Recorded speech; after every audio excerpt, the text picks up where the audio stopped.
At a recent event that we hosted with Keith Brown on scams and frauds, the subject of loneliness came up a lot.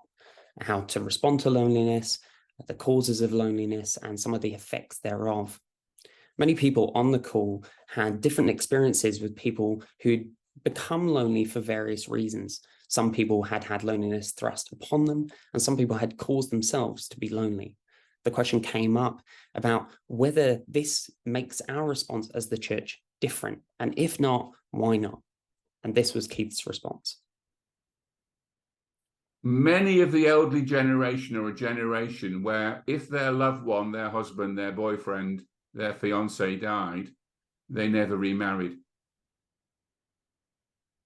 There are many lonely elderly women in this country that are lonely because they don't have children, because they never had children, because their loved ones died in the Second World War, sacrificed themselves so that we could live peacefully today.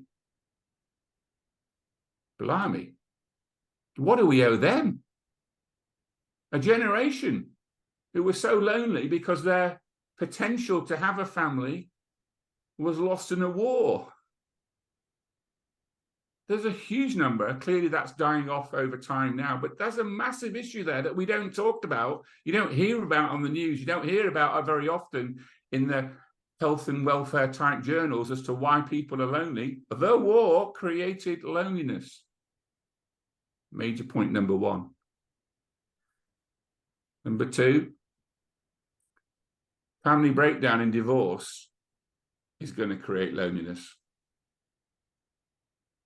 Without being specific, just imagine man runs off, leaves his wife and children behind. Are those children going to be interested in caring for him in later life? Self-destructive behavior in our own world often causes loneliness. Sorry, I'm not trying to imply that all divorce is self-destructive, although there can be a destructive element to it. I'm just reminding us that the world that we live in, we have actions and reactions that sometimes create unintended consequences. And one of those often unintended consequences is longer term loneliness in later life. And then there are other reasons, but there are a few. So correct me if I'm wrong, what you're saying is that whether or not somebody has made themselves lonely or not, the reality is we as the church ought to respond to that, whatever their need is, whatever cause it was. I'm not sure I'm saying that, Anson. I'm saying I think that Luke 10 tells us that. Sure. Yeah, well, that's a very I just like to sort of give slightly higher authority.